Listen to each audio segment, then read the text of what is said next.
Lockdown বাড়ল 5 দিন। 11 August থেকে টিকা ছাড়া বের হলেই জরিমানা, করোনায় আরও 235 মৃত্যু। বঙ্গবন্ধু বেঁচে থাকলে স্বাধীনতার 10 বছরের মধ্যে উন্নত জীবন পেত জাতি, বললেন প্রধানমন্ত্রী। 132 রানের টার্গেটে ব্যাট করছে অস্ট্রেলিয়া। প্রথম 3 ওভারেই বাংলাদেশের 3 শিকার।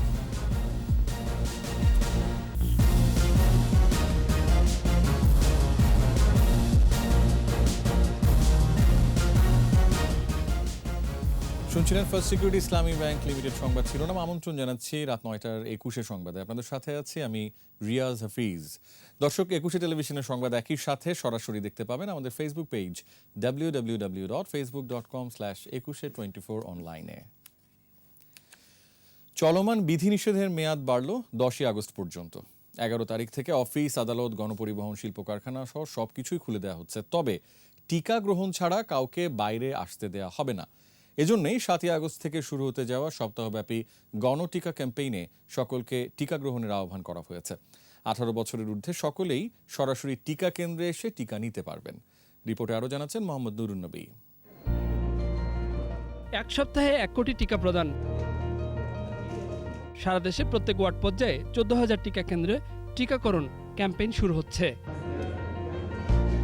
জ্যেষ্ঠ নাগরিক, শ্রমজীবী মানুষ, দোকানদার সহ 18 বছর বয়স হয়েছে এমন কেউই বাদ যাবে না। জাতীয় পরিচয়পত্রে টিকা কেন্দ্রে নিবন্ধন মিলবে। তা না থাকলে জন্ম নিবন্ধন কিংবা শিক্ষা সনদ থাকতে হবে। 11 আগস্ট থেকে শুধুই ভ্যাকসিন গ্রহণকারীরা বাইরে চলাফেরা, ব্যবসা কেন্দ্র ও কর্মক্ষেত্রে যাবার সুযোগ পাবেন। সচিবালয়ে আন্তঃমন্ত্রণালয় বৈঠকে এসব সিদ্ধান্ত নেওয়া হয়েছে। সংবাদ সম্মেলনে বিস্তারিত জানান বৈঠকের সভাপতি। 11 তারিখের পরে ভ্যাকসিন ছাড়া কোনো লোক, 18 বছরের ঊর্ধ্বে কোনো লোক মুভমেন্ট করলে সে শাস্তিযোগ্য অপরাধ হিসাবে বিবেচিত হবে। আমরা তাদেরকে অগ্রাধিকার দিচ্ছি যে গ্রামে গ্রামে ভ্যাকসিন আমরা পৌঁছে দিচ্ছি। বলতে পারবে না যে আমরা এসে পাই না। শুধু ঢাকা শহরে হবে না, 14,000 কেন্দ্রে ভ্যাকসিন দেওয়া হচ্ছে। ভ্যাকসিন সেন্টারে এসে তারা নিবন্ধিত হতে পারবেন। যদি না হতে পারেন, আমরা এনআইডি কার্ডের মাধ্যমেও আমরা তাদেরকে ভ্যাকসিন দিব। যার এনআইডি কার্ড নাই তাকেও ভ্যাকসিন আমরা দিব বিশেষ ব্যবস্থায়। অফিস, আদালত, ব্যবসা কেন্দ্র, শিল্প কারখানা, গণপরিবহন চালু হলেও সে সময় সবাইকে বাধ্যতামূলক মাস্ক পরা ও সামাজিক দূরত্ব বজায় রাখতেই হবে। শিথিলতায় শাস্তির পরিমাণ নির্ধারণে প্রয়োজনে জারি করা হবে অধ্যাদেশ। এনফোর্স করতে চাই, তাহলে পরে পুলিশকেও একটা ক্ষমতা দেওয়া প্রয়োজন রয়েছে। আগামীতে আস্তে আস্তে অন্যান্য শিল্প খুলে দেওয়া হবে। আস্তে আস্তে আমাদের ট্রান্সপোর্ট, দোকানপাটও খুলবে এবং ফেজ ওয়াইজ খুলবে। জানানো হয় দেশে ভ্যাকসিনের কোনো সংকট নেই। বর্তমানে 1 কোটি মজুদ আছে। এ সপ্তাহে এসে পৌঁছবে আরও 1 কোটি। এছাড়াও বিভিন্ন উৎসে সর্বমোট 20 কোটি টিকা প্রাপ্তির আশ্বাসও আছে। এ মাসে আরও প্রায় 1 কোটি টিকা আমাদের হাতে এসে আবারও পৌঁছাবে। তখন অর্থাৎ টিকার কর্মসূচি আমাদের বজায় থাকবে। আমদানির পাশাপাশি দেশেই ভ্যাকসিনের স্ব উৎপাদনের উদ্যোগ চলমান। বর্তমানে হাসপাতালগুলোতে 90% শয্যা ও আইসিইউ পরিপূর্ণ। মৃত আক্রান্তদের হোটেলে রেখে চিকিৎসা দেবার পরিকল্পনা আছে সরকারের। মোহাম্মদ নুরুন নবী, 21 টেলিভিশন, ঢাকা। করোনায় 24 ঘন্টায় মারা গেছে 235 জন। শুধু ঢাকা বিভাগে 73 জনের মৃত্যু হয়েছে। শনাক্ত 15,776। পরীক্ষার বিপরীতে দৈনিক সংক্রমণ হার কমে হয়েছে 28.54%। সুস্থ হয়েছে 16,000-এরও বেশি। আরও জানাচ্ছেন স্মৃতিমণ্ডল। কমছে না করোনা সংক্রমণ ও মৃত্যু। হাসপাতালে তৈরি হয়েছে শয্যা সংকট। আইসিইউ যেন সোনার হরিণ। স্বাস্থ্য অধিদপ্তরের তথ্য অনুযায়ী 24 ঘন্টায় করোনায় 235 জনের মৃত্যু হয়েছে। মৃতের সংখ্যা বেড়ে হয়েছে 21,397। 55,284 জনের নমুনা পরীক্ষায় শনাক্ত 15,776। মোট শনাক্ত 12,96,093। নতুন 16,297 জন সহ সুস্থ হয়েছে 11,25,045। 24 ঘন্টায় সবচেয়ে বেশি মৃত্যু ঢাকা বিভাগে 73 ও চট্টগ্রাম বিভাগে 65 জন। পরীক্ষার বিপরীতে দৈনিক সংক্রমণ হার কমে হয়েছে 28.54%। মৃত্যু 1.65 এবং সুস্থতা 86.80%।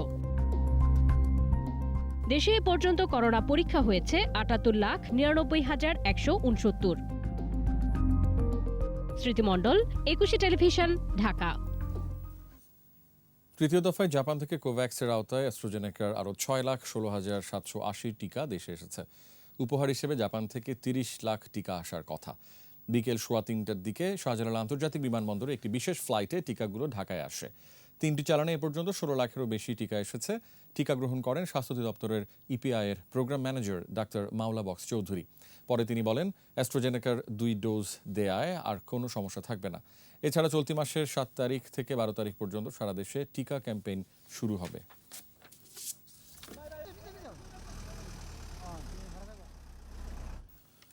প্রধানমন্ত্রী শেখ হাসিনা বলেছেন, জাতির পিতা বেঁচে থাকলে স্বাধীনতার 10 বছরের মধ্যে জাতি উন্নত জীবন পেত। 21 বছর পর ক্ষমতায় এসে সংবিধানে উল্লেখিত মৌলিক চাহিদা পূরণে আওয়ামী লীগ নেতৃত্বাধীন সরকারি উদ্যোগ নিয়েছে বলে জানান প্রধানমন্ত্রী। বঙ্গবন্ধু কন্যা বলেন, তৃণমূলের মানুষের ভাগ্য উন্নয়নই সরকারের লক্ষ্য। বিস্তারিত জানাচ্ছেন আকবর হোসেন সুমন। সরকারি কর্মকর্তা কর্মচারীদের জন্য 5টি আবাসন প্রকল্পে প্রায় 2,500 ফ্ল্যাট নির্মিত হয়েছে। আর বস্তিবাসীদের জন্য স্বাস্থ্যকর ও নিরাপদ আবাসনের লক্ষ্যে নির্মিত হয়েছে ভাড়া ভিত্তিক 300 ফ্ল্যাট। বঙ্গবন্ধু আন্তর্জাতিক সম্মেলন কেন্দ্রে গৃহায়ন ও গণপূর্ত মন্ত্রণালয়ের উদ্যোগে নির্মিত ফ্ল্যাট হস্তান্তর অনুষ্ঠানে গণভবন থেকে যুক্ত হন প্রধানমন্ত্রী শেখ হাসিনা। উদ্বোধন করেন আবাসন প্রকল্প ও ফ্ল্যাট হস্তান্তর কার্যক্রম। শোকাবহ আগস্টের স্মৃতিচারণ করে বক্তব্যে তুলে ধরেন দেশ ও জাতি গঠনে বঙ্গবন্ধুর অবদান।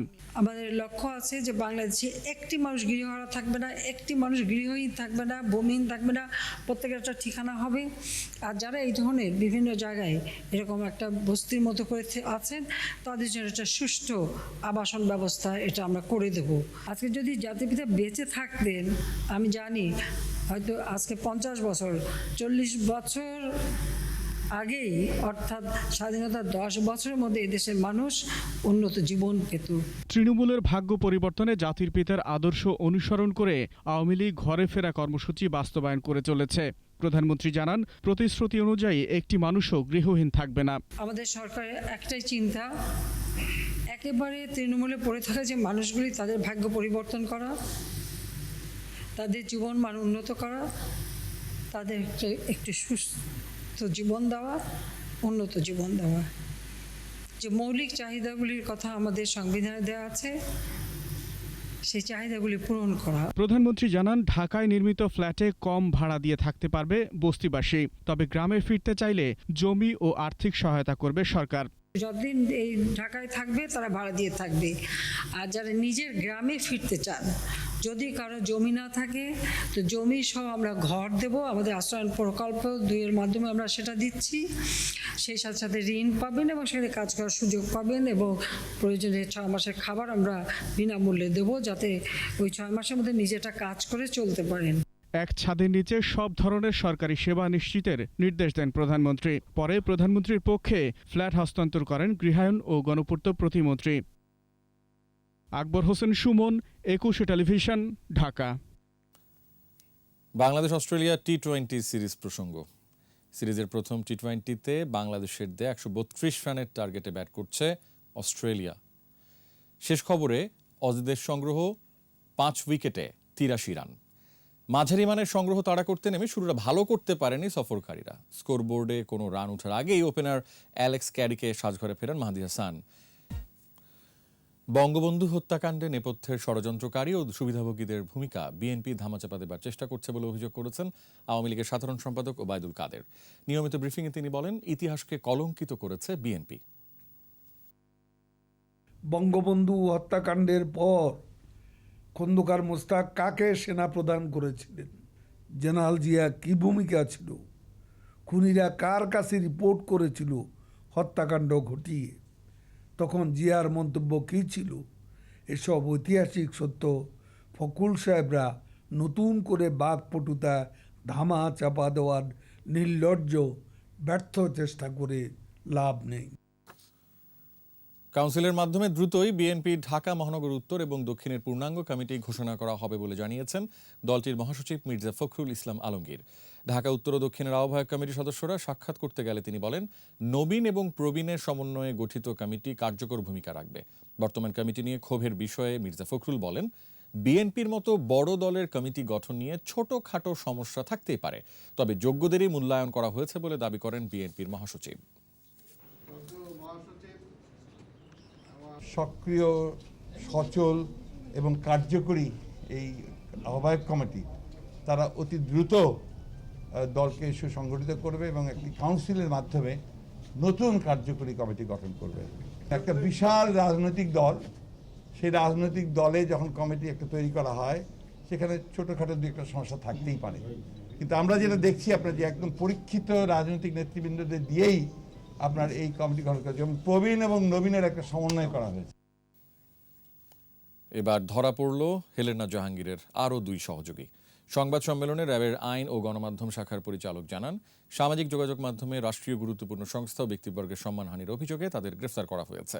এদিকে 3 দিনের রিমান্ড শেষে অন্য 2 মামলায় হেলেনা জাহাঙ্গীরকে 8 দিনের রিমান্ড দিয়েছেন আদালত। আহমদ বাবুর রিপোর্ট। আওয়ামী লীগের মহিলা বিষয়ক উপকমিটি থেকে বহিষ্কৃত হেলেনা জাহাঙ্গীরের সহযোগী হাজেরা খাতুন ও সানাউল্লাহ নুরি তাদেরকে রাজধানীর গাবতলী থেকে গ্রেপ্তার করে র্যাব। সংবাদ সম্মেলনে জানানো হয়, হেলেনার জয়যাত্রা টেলিভিশন হংকংয়ের ফ্রিকোয়েন্সি ব্যবহার করত বলে স্বীকার করে হাজেরা।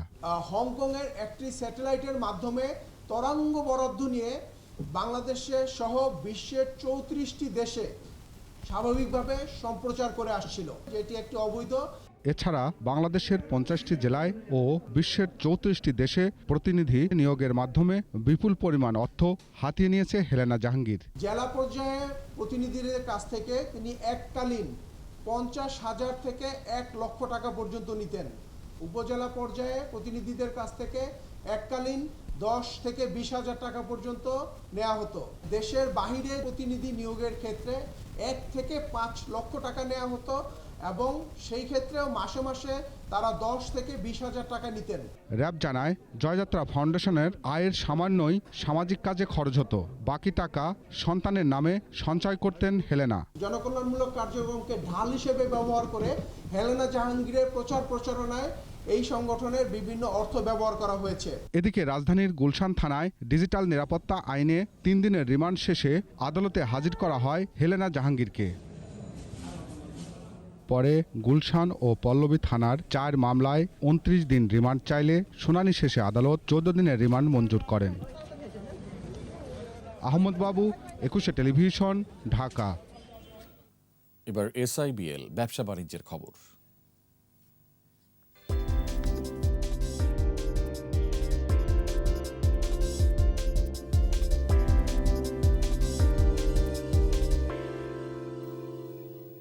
নতুন উচ্চতায় ঢাকা স্টক এক্সচেঞ্জের সূচক অতিক্রম করেছে 6,500 পয়েন্ট। মঙ্গলবার ডিএসইতে লেনদেন হওয়া 375টি প্রতিষ্ঠানের মধ্যে দর বেড়েছে 178টির, কমেছে 170টির, আর অপরিবর্তিত ছিল 27টির দর। ডিএসইর প্রধান সূচক ডিএসই এক্স 54 পয়েন্ট বেড়ে উঠে আসে 6,535 পয়েন্টে। আর দিন শেষে ডিএসইতে লেনদেনের পরিমাণ দাঁড়ায় 2,314 কোটি 49 লাখ টাকা। সূচক বেড়েছে অপর স্টক এক্সচেঞ্জ সিএসইতেও লেনদেন হয়েছে 80 কোটি 11 লাখ টাকার শেয়ার ও মিউচুয়াল ফান্ড। নিচে আরও একটি সংবাদ বিরতি, যখন ফিরছি তখন থাকছে। হেলমান্দের নিয়ন্ত্রণ নিতে মরিয়া তালেবান, পতনের মুখে প্রাদেশিক রাজধানী লস্করগাহ।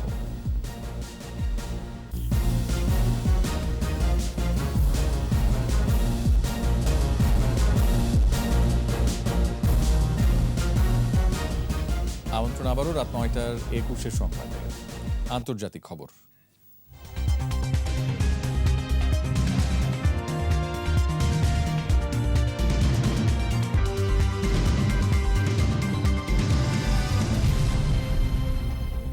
আফগানিস্তানের সরকারি বাহিনীর কাছ থেকে একের পর এক অঞ্চল দখল করে নিচ্ছে তালেবানরা। এবার পতনের মুখে হেলমান্দ প্রদেশের রাজধানী লস্করগাহে। দুপক্ষের যুদ্ধে এরই মধ্যে এই শহরে নিহত হয়েছে অন্তত 40 বেসামরিক নাগরিক। দেশীয় সেনাবাহিনী বলছে, তালেবানদের জয়ের হুমকির মুখে পড়বে বৈশ্বিক নিরাপত্তা। রিপোর্ট দুলি মল্লিকের। হেলমান্দ প্রদেশের রাজধানী লস্করগাহের কেন্দ্রে তালেবানরা। সরকারি বাহিনীর সঙ্গে তীব্র হচ্ছে লড়াই। তালেবানদের ঠেকাতে চলছে মার্কিন ও ব্রিটিশ বিমান হামলাও। তবে সশস্ত্র এই গোষ্ঠীকে ঠেকানো কঠিন হয়ে পড়েছে। এরই মধ্যে লস্করগাহের টিভি স্টেশন দখলে নিয়েছে তারা। হামলার কারণে বন্ধ 11টি রেডিও ও 4টি টেলিভিশন চ্যানেলের নেটওয়ার্ক। সবচেয়ে ভয়াবহ অবস্থার মধ্যে রয়েছেন সাধারণ মানুষ। একদিকে রাজপথে দুপক্ষের লড়াই, অন্যদিকে বিমান হামলা, বাড়ছে মৃত্যুর সংখ্যা।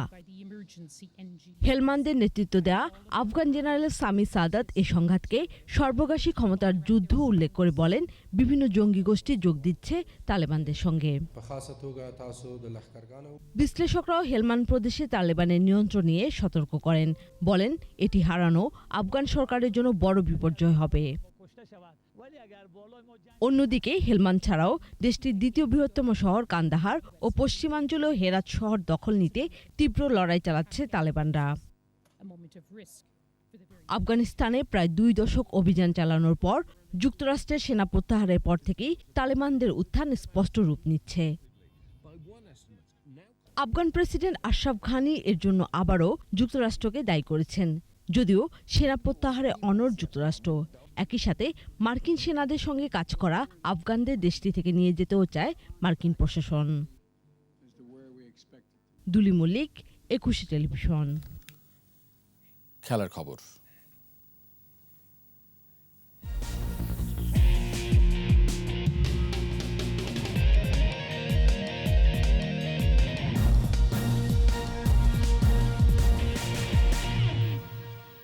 টোকিও অলিম্পিক ফুটবলে মেক্সিকোকে টাইব্রেকারে 4-1 গোলে হারিয়ে ফাইনাল উঠেছে বর্তমান চ্যাম্পিয়ন ব্রাজিল। নির্ধারিত অতিরিক্ত সময়ে খেলা গোলশূন্য ড্র থাকে। এর আগে একচেটিয়া প্রাধান্য বিস্তার করেও নির্ধারিত সময়ে গোলের দেখা পায়নি বর্তমান চ্যাম্পিয়ন ব্রাজিল। কাউন্টার অ্যাটাকে বেশ কিছু আক্রমণ গড়েও গোল করতে পারেনি মেক্সিকো। ফলে টাইব্রেকারে ম্যাচের ভাগ্য নির্ধারণ হয়। পেনাল্টি শট আউটে ব্রাজিলের হয়ে গোল করেন অধিনায়ক Dani Alves, Gabriel Martinelli, Bruno Guimaraes ও রেইনার। মেক্সিকোর হয়ে একমাত্র গোলটি করেন Rodriguez. Left-footed attempt. Santos has saved one. Moving to his left, slowing up. Bruno Guini, senior national team caps. শেষ করছি রাত 9টার 21 সংবাদ। তবে যাবার আগে ফার্স্ট সিকিউরিটি ইসলামী ব্যাংক লিমিটেড সংবাদ শিরোনামগুলো আরও একবার। লকডাউন বাড়লো 5 দিন। 11 আগস্ট থেকে টিকা ছাড়া বের হলেই জরিমানা। করোনায় আরও 235 মৃত্যু। বঙ্গবন্ধু বেঁচে থাকলে স্বাধীনতার 10 বছরের মধ্যে উন্নত জীবন পেত জাতি, বললেন প্রধানমন্ত্রী। 132 রানের টার্গেটে ব্যাট করছে অস্ট্রেলিয়া। প্রথম 3 ওভারেই বাংলাদেশের 3 শিকার।